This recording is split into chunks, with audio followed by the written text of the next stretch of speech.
Welcome. Are you seeing this? This is a diagram that we have to solve. इसे हमें solve करना है।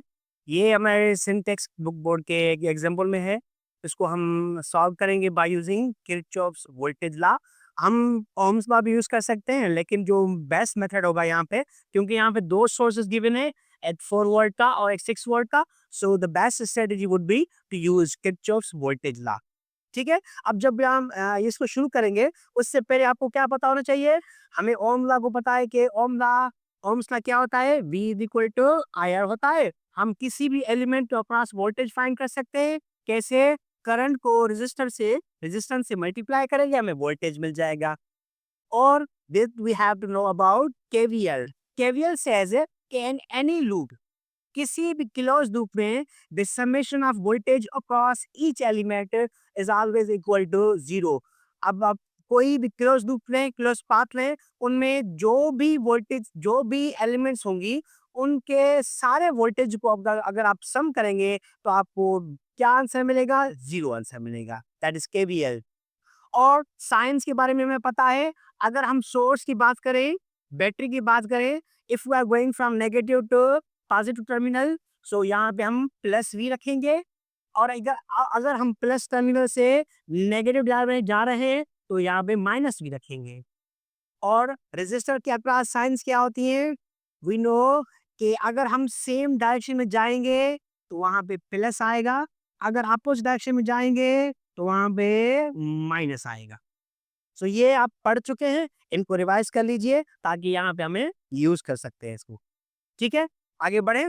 पहले हमें क्या करना है? हमने इनको आर्बिट्ररी करंट की वैल्यू, करंट की डायरेक्शन असाइन करनी है। इट कैन बी क्लॉकवाइज और एंटी क्लॉकवाइज। हम यहाँ पे क्लॉकवाइज अज्यूम करते हैं। सपोज दिस इज, यहाँ पे का I1 है और इस लूप का करंट है I2 और इस लूप का करंट है I3। आप तीनों का अलग अलग भी डिफाइन कर सकते हैं, लेकिन वहां पे थोड़ी कॉम्प्लिकेशन हो जाएगी, तो हम उसको इजी रखते हैं। तीनों की डायरेक्शन भी हमने एक ही अज्यूम की है, दैट इज क्लॉकवाइज डायरेक्शन। तो अब क्या करेंगे? अब ये है हमारा लूप 1, दिस इज हमारा लूप 2 और this one is a loop 3। Her loop में हम केवीएल असाइन करते जाएंगे, अप्लाई करते जाएंगे, और उसमें से इक्वेशन निकलेगी और इक्वेशन को हम आगे सॉल्व करते जाएंगे। इसमें करना क्या है? फाइंड क्या करना है? कह रहा है कि फाइंड I10। जो रेजिस्टर है 10 ओम का, उसमें आपने करंट फाइंड करना है। अब देखें, यहाँ पे जो 15 ओम है, उनमें दो करंट फ्लो करेंगे। एक यहाँ पे I1 आ रहा है और यहाँ पे I2 जा रहा है। सो इसमें दो करंट फ्लो कर रहे हैं। सो अगर यहाँ पे करंट फाइंड करना हो तो हम I1 भी फाइंड करेंगे, I2 भी। यहाँ पे देखें, यहाँ 8 ओम में दो करंट फ्लो करेंगे, एक I2 और एक I3। तो नेट कैसे फाइंड करेंगे? दोनों निकालेंगे फिर नेट फाइंड करेंगे। लेकिन यहाँ पे सिर्फ एक ही करंट फ्लो कर रहा है, दैट इज I2। सो अगर हमें I2 मिल गया, दैट मीन्स कि हमें I10 मिल गया। सो हमें I2 फाइंड करेंगे तो I2 हमारा वो सेम वैल्यू आएगा। So let's start. पहले हम लूप 1 में केवीएल अप्लाई करते हैं। लूप 1 में केवीएल यूज करेंगे। केवीएल सेज कि हर एलिमेंट के अक्रॉस जो वोल्टेज है, उनके सम क्या आएगा? जीरो। सो एक ये है, दूसरा ये एलिमेंट, तीसरा ये एलिमेंट, तीनों का जो वोल्टेज सम है वो क्या आएगा? जीरो। सो यहाँ पे होगा +4y, बिकॉज हम ऐसे जा रहे हैं। अगर आप चाहें तो आप ऐसे भी जा सकते हैं, it's up to you. So हम ऐसे जा रहे हैं, we are going like in this direction. So यहाँ पे माइनस से प्लस जा रहे हैं तो +4। यहाँ पे सेम डायरेक्शन है, ये होगा -5। करंट कौन सा है? I1। यहाँ पे आएंगे तो क्या होगा? -50। यहाँ पे वोल्टेज कैसे फाइंड किया? I into are. I1 है, R क्या है? 5। यहाँ पे वोल्टेज कैसे फाइंड करेंगे? I into are. I क्या है? I1। R क्या है? 15। -15 I1। और फिर यहाँ पे एक दूसरा करंट जा रहा है, कौन सा? I2। हम यहाँ पे ऐसे जा रहे हैं और I2 इधर जा रहा है, दैट मीन्स के हमारी और I2 की डायरेक्शन अपोजिट है। अगर डायरेक्शन अपोजिट होगी तो क्या होगा? Plus +15 I2 is equal to 0। The summation of all elements of voltage is equal to 0। आप इसको सॉल्व करेंगे थोड़ा, माइनस से 5i 15i, that is 20i1 +15i2 is equal to 0। थोड़ा और सिंप्लीफाई करें, ये हो गया -20i1 प्लस 15i2, ये 4 उधर जाएगा तो ये माइनस का हो जाएगा, माइनस कॉमन ले ली तो ये होगा 20i1 minus 15i2 is equal to 4। This is हमारी पहली इक्वेशन आ गई। लूप 1 से इक्वेशन आ गई, सिमिलरली लूप 2 और लूप 3 से इक्वेशन आएगी। मैं इसको यहाँ पे डिलीट कर देता हूँ। आइए लूप 2 पे देखते हैं। लूप 2 में जो हमारी इक्वेशन बनेगी वो यही है, केवीएल को हम यूज करेंगे। ये वोल्टेज प्लस इसका वोल्टेज प्लस इसका voltage, they all equal to 0। तो इसका वोल्टेज कैसे फाइंड करेंगे? -10i2 माइनस, क्यों हम ऐसे मूव कर रहे हैं, अगर आप चाहें तो ऐसे भी मूव कर सकते हैं। -10i2 इसका क्या होगा? -8i2 इसका क्या होगा? -15i2। अब देखें 15 में दो करंट फ्लो कर रहे थे, एक I1 और I2। यहाँ ऐसे जा रहे हैं, I1 ऐसे आ रहा है। सो इस हिसाब से I1 क्या होगा? पॉजिटिव हो जाएगा, तो ये होगा प्लस 15i1। इसको देखें, यहाँ पे दो करंट फ्लो कर रहे थे, एक I2 जो यहाँ पे नीचे आ रहा था और I3 जो ऊपर जा रहा है। हम ऐसे आ रहे थे, I3 ये जा रहा है, दैट इसके अपोजिट डायरेक्शन है, तो क्या होगा? वहां पे सम होगा 8i3 is equal to 0। I2 को सम करें, -10 -8 -15, that is -33 I2 plus 15 I1 plus 8 I3 is equal to 0। थोड़ा सिंप्लीफाई करते हैं इसको, ये हो गया 15 I1 minus 33 I2 plus 8 I3 is equal to 0। This is हमारी सेकेंड इक्वेशन है। ये पहली मेन इक्वेशन थी A, this is main equation B. ये पहले लूप में मिली, ये दूसरे लूप में। आइए लूप थर्ड को देखते हैं। लूप थर्ड, लूप थर्ड में भी हम केवीएल असाइन करेंगे। इसका वोल्टेज प्लस इसका वोल्टेज प्लस इसका voltage, they are equal to 0। So ये होगा -8i3 और -12i3 और प्लस, सॉरी यहाँ पे देखें ये प्लस से माइनस की तरफ आ रहे हैं, ये हो गया -6। अब देखें ये 8 में दो करंट थे, एक I2 और I3। अगर हम यहाँ जा रहे हैं तो I2 इधर आ रहा है, तो इसके हिसाब से I2 क्या होगा? पॉजिटिव होगा, तो होगा plus 8i2 is equal to 0। ये I3, ये भी I3, that is 20i3 minus 6 plus 8i2 is equal to 0। और इसको सिंप्लीफाई कर देते हैं तो क्या होगा हमारा? 8i2 माइनस 20i3, ये 6 उधर जाएगा, क्या होगा? +6। दिस इज हमारी तीसरी main equation, this is equation C. So हमें यहाँ पर तीन इक्वेशन मिली हैं, इक्वेशन ए, बी और सी। अब हम क्या करेंगे? साइमल्टेनियसली इसको सॉल्व करेंगे, किसी एक में से वैल्यू को निकालेंगे, दूसरे में पुट करेंगे। सो ये इक्वेशन में यहाँ पे साइड में लिख रहा हूँ। हमारी इक्वेशन कौन कौन सी मिली है? इक्वेशन ए मिली है हमारी 20i1 minus 15i2 is equal to 4, this is equation A. B क्या मिली है हमारी? 15i1 माइनस 33i2 और plus 8i3 is equal to 0, that was equation number B. और सी क्या मिली है? 8i2 minus 20i3 is equal to 6। ये तीनों हमने इक्वेशन निकाली है। अब क्या करेंगे? इनको हम थोड़ा डिलीट कर देते हैं। अब हमने क्या करना है? हर इक्वेशन में से I3 की वैल्यू निकालनी है और इक्वेशन नंबर 2 में पुट करना है। I1 को एक्सप्रेस करेंगे इन टर्म्स ऑफ I3, I2 को एक्सप्रेस करेंगे इन टर्म्स ऑफ I3। तो हमें क्या मिलेगी? I1 और I2 की वैल्यू मिलेगी, यहाँ पे पुट करेंगे तो हमें क्या मिलेगा? I3 मिल जाएगा और हम I2 फाइंड कर सकते हैं। So let's begin.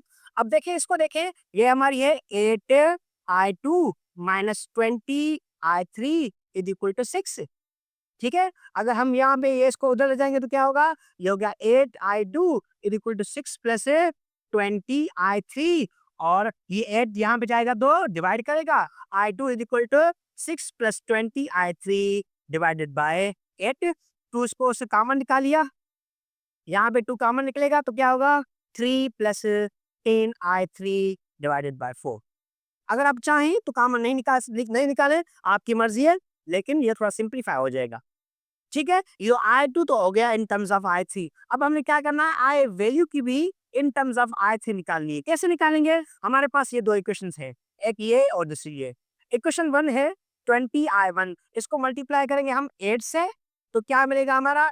8 20 are 160 और 8 15 are 120, 160 I1, sorry, 160 I1 minus 120 I2 is equal to 4 times 8, that is 32.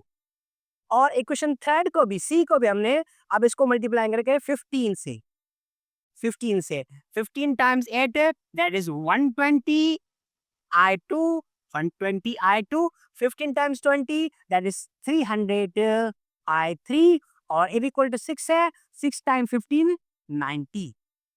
दोनों को ऐड करेंगे, ये दोनों क्या हो गए, कैंसिल हो गए. अब हमें क्या मिला, हमें मिला 160 I1 minus 300 I3 is equal to, दोनों को सम करेंगे, ये हो गया 212. सही है. अब इसको इधर जाने जाएंगे तो क्या 160 I1 इज इक्वल टू, यहाँ पे माइनस है तो वहां पे प्लस हो जाएगा, प्लस 300 I3. ये वहां पे जाएगा तो क्या करेगा, डिवाइड करेगा. So I1 is equal to 122 plus 300 I3 divided by 160. Again 2 common है, 2 कॉमन ले लिया तो क्या बनेगा, that is 61 plus 150 I3 divided by 80. So ये हमारी इक्वेशन मिल गई, I2 in terms of I3, I1 in terms of I3. So हम क्या करेंगे, यहाँ I1 और I2 दोनों को पुट करेंगे इक्वेशन नंबर बी में. I1 की वैल्यू भी, I2 की वैल्यू भी. इक्वेशन नंबर बी क्या है, 15 I1. 15 I1, I1 क्या निकाला हमने, 61 प्लस 150 I3 डिवाइडेड बाय 80. फिर है माइनस 33 I2. I2 हमने क्या निकाला था, 3 प्लस 10 I3 डिवाइडेड बाय 4. और फिर क्या है हमारा, plus 8 I3 equal to 0. I hope यहाँ तक आपको बात समझ आ चुकी होगी. अब आज इसको सिंप्लीफाई करेंगे थोड़ा मैथमेटिक्स से. 15 को 61 से मल्टीप्लाई करेंगे, 15 टाइम्स 61 क्या आएगा, 915. फिर 15 को मल्टीप्लाई करेंगे 150 से तो क्या आएगा, 2250 I3 डिवाइडेड बाय 80. अब आ गया है minus 33 into 3 99 plus 33 into 10 330 I3 और डिवाइडेड बाय 4. और आगे क्या है, प्लस 8 I3 इक्वल टू 0. यहाँ तक बात समझ आ गई. थोड़ा आगे निकालें इसको. आइए थोड़ा आगे चलते हैं, इसको डिलीट कर देते हैं ऊपर से. आप उसको नोट कर लें पॉज करके. ये हो गया डिलीट हमारा. जो फाइनल इक्वेशन मिली है हमें, वो मिली है 915. अब देखें इनमें से 80 है नीचे, यहाँ पे 4 है नीचे और यहाँ पे नीचे क्या है, 1 है. एलसीएम क्या निकलेगी, 84 और 1 का 80 निकलेगी. सो हमने एलसीएम निकाली 80. 80 के टेबल 80 पे 1 टाइम्स, ये हो गया 915 प्लस 2250 I3. और 4 की टेबल 80 पे 20 टाइम्स, तो इसको 20 से हम मल्टीप्लाई करेंगे, 99 प्लस 330 I3. यहाँ पे नीचे क्या है, 1 की टेबल 80 पे 80 टाइम्स, सो इसको 80 से मल्टीप्लाई करेंगे 8 I3 को इज इक्वल टू 0. यहाँ पे नीचे 80 है, वहां पे जाकर मल्टीप्लाई करेगा 80 इंटू 0, 0 हो जाएगा, ये एलिमेंट हमारा कैंसिल हो गया. बाकी ऊपर क्या बचा, 915 प्लस 2250 I3, इसको मल्टीप्लाई करेंगे तो ये हो गया 1980 minus into plus minus, minus into plus minus, ये हो गया 6600 I3 और ये हो गया plus 640 I3 is equal to 0. अब जहाँ पे नंबर्स हैं उनको हम आपस में ऐड करेंगे. अब नंबर्स कौन कौन से हैं, एक ये नंबर है और एक ये नंबर है जहाँ पे वेरिएबल नहीं है. सो 915 माइनस 1980 और I3 की कौन से है, ये I3 है, ये I3 है, ये I3 कौन से हैं, माइनस 6600 I3 प्लस 2250 I3 और प्लस 640 I3. कैलकुलेटर यूज करें, दोनों को डायरेक्ट करेंगे क्या आएगा, 915 में से 1980 माइनस करें क्या आएगा, 1065. अब इन तीनों को अब सब्ट्रैक्ट करेंगे तो आ गया -3710 इज इक्वल टू 0। सही है। अब ये इधर माइनस में है, उधर क्या आ जाएगा, प्लस का करेगा। सो -3710 इज इक्वल टू 1065। ये माइनस का उधर जाएगा, क्या सॉरी ये मल्टीप्लाई कर रहा है वहां पे डिवाइड करेगा। So I3 will be equal to -1065 divided by 3710। ठीक है। अब इसको डिवाइड करें 1065 को 3710 से, क्या आएगा, माइनस 0.287 एम्पियर। ये क्या निकला हमारा, I3। सही है। I3 निकला हमारा -0.287। ठीक है, 0.2 तो समझ आ रहा है, उसका मैग्नीट्यूड है। माइनस मतलब माइनस जो हमने डायरेक्शन असाइन की थी ना, हमने डायरेक्शन असाइन की थी क्लॉकवाइज। तो ये जब माइनस आएगा, इट सजेस्ट कि आपने जो डायरेक्शन अज्यूम की थी उसके असल या रियल डायरेक्शन है वो इसके अपोजिट है, दैट इज वो एंटी क्लॉकवाइज होगा। I3 हमने अज्यूम क्या किया था, क्लॉकवाइज अज्यूम किया था, लेकिन I3 क्या बनेगा, एंटी क्लॉकवाइज बनेगा। क्यों, यहाँ पे माइनस आई है। अब हमें फाइंड क्या करना था, 10 में करंट फाइंड करना था। सो I2 फाइंड करना था। I2 की वैल्यू क्वेश्चन क्या है, I2 is equal to 3 plus 10 I3 divided by 4, जो हमने पहले निकाली थी। अब इसमें से हम I2 को फाइंड करेंगे। सो I2 will be 3 plus 10 I3, 3 plus 10 I3। I3 में क्या निकला है, -0.287 और डिवाइडेड बाय 4। सो I2 3, ये माइनस इंटू प्लस माइनस, ये होगा 2.87 डिवाइडेड बाय 4। इसको माइनस करें, क्या आएगा, 3 माइनस 2.87 क्या आएगा, पॉइंट, माइनस करें क्या आएगा, इसको 3 माइनस 2.87 पॉइंट 1, 3 को 2.87 माइनस करें, 0.13 पॉइंट, पोज करें, में से 2.87 डिडक्ट किया तो क्या आएगा, 0.13। उसको डिवाइड करें 4 से तो क्या आएगा, 0.034 एम्पियर। सो दैट इज हमारा I2। I2 हमने क्या निकाला है, 0.0324 एम्पियर। यहाँ थोड़ा पॉइंट्स में थोड़ा इधर उधर हो जाएगा। तो हमने फाइंड किया है I2, फाइंड क्या करना था, I10, एंड वी न्यू अगर I2 फाइंड कर लें तो क्या मिल जाएगा, I10 मिल जाएगा। सो I10 क्या होगा हमारा, it is equal to 0.034 ampere. It is a bit difficult, थोड़ा डिफिकल्ट है, आप इसको थोड़ा आहिस्ता आहिस्ता पोज पोज करके समझे। आई होप कि आपने ये वीडियो लाइक किया होगा। दूसरी वीडियो तक के लिए हमें इजाजत दीजिए। अल्लाह हाफिज।